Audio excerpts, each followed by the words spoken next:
when did you get your column? And I mean, I remember the '88 election when you covered I got Bush. it in '95. 95 is when your column started. Okay, so Politically Incorrect started in '93. Right. I did a story, it's more of a column, not one of those pieces, but about, remember I trashed Ari at the White House he was criticizing you for that Trashed comment. who? I trashed the Bush White House when they were criticizing you about, during the Iraq War it was after 9/11 when. Oh, when they fired me? It's so funny, Maureen, like, here's the arc of my career. You could see it through that lens of Islam, because I was a big hero to the left after 9/11, because 6 days after the attack, we did our first show, and somebody said, Dinesh D'Souza said, the people who were attacked, they were not cowards, and I wholeheartedly agreed, and still do. You can be evil and not be a coward. I mean, they stuck with the suicide mission. I've heard some of them on the plane didn't know it was a suicide mission. Right. And they were like, wait, what kind of a mission? Yeah, but you came back. Nobody. But they did it, and I think they probably did know. So I was a big hero to the left because I said, terrorists aren't necessarily cowards, which was true. And then I became a big enemy of the left because I kept saying true things about Islamic extremism, which they didn't like because they think that's Islamophobia. Right. So it's interesting the way it came. I stayed right where I've always been, keeping it real about both sides of that. But it just came around. I mean, and now I'm not surprised that we've reached this place where wokeism is somehow aligned with intifada is the only solution.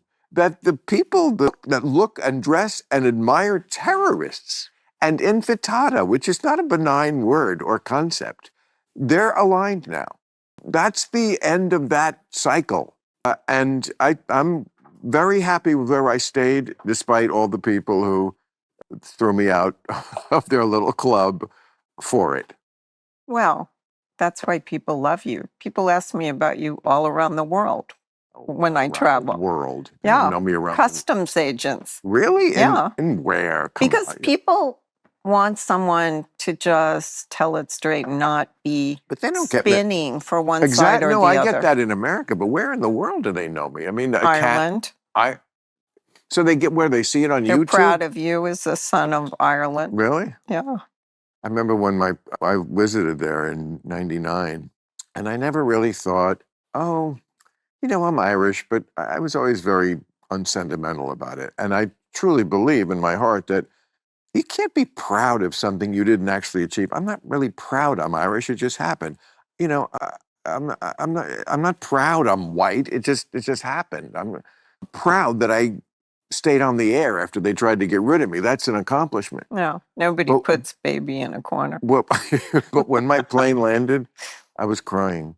And I don't know why. I mean, I didn't expect it, or I just, maybe something in the earth, or I don't know what it was. But when the plane was touching down, I guess somewhere in me, I know what my roots are.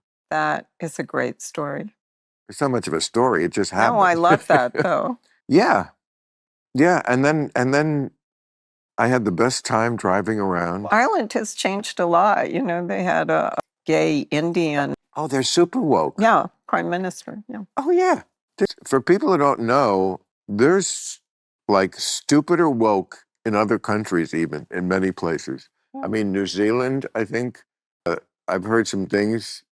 They had a young woman prime minister, who had said things during COVID very much like, if we are the